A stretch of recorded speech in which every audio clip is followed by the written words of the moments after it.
पसंद आए तो लाइक, शेयर एंड सब्सक्राइब। यहाँ एक ऐसी कहानी है जिसमें एक आम व्यक्ति के जीवन का चक्रव्यूह दिखाया गया है, जो कर्ज लेने के माध्यम से अपने सपनों को पूरा करने का प्रयास करता है।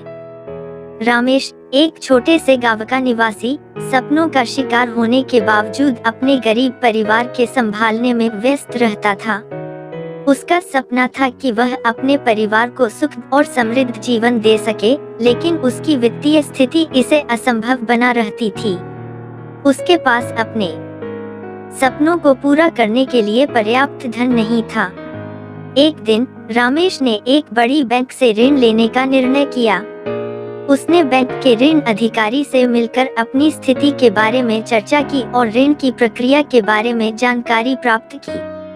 बैंक के अधिकारी ने उसे विभिन्न ऋण योजनाओं के बारे में बताया, लेकिन रमेश ने एक योजना का चयन किया जो उसकी आर्थिक स्थिति के अनुकूल थी।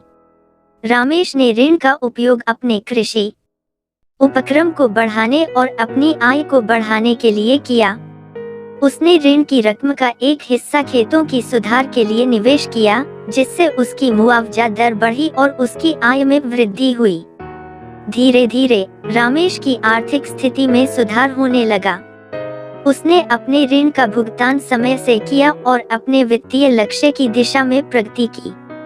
उसके परिवार को अब खुशहाल और सुरक्षित जीवन जीने का मौका मिला।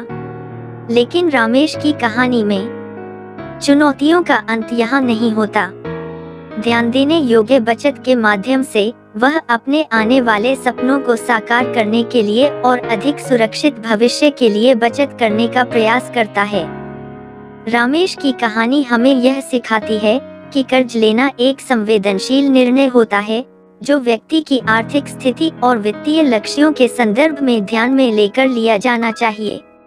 यह भी दिखाती है कि एक संवेदनशील योजना और उचित वित्तीय नियंत्रण से हर कोई अपने सपनों को पूरा कर सकता है और अपने जीवन को अधिक सुरक्षित बना सकता है।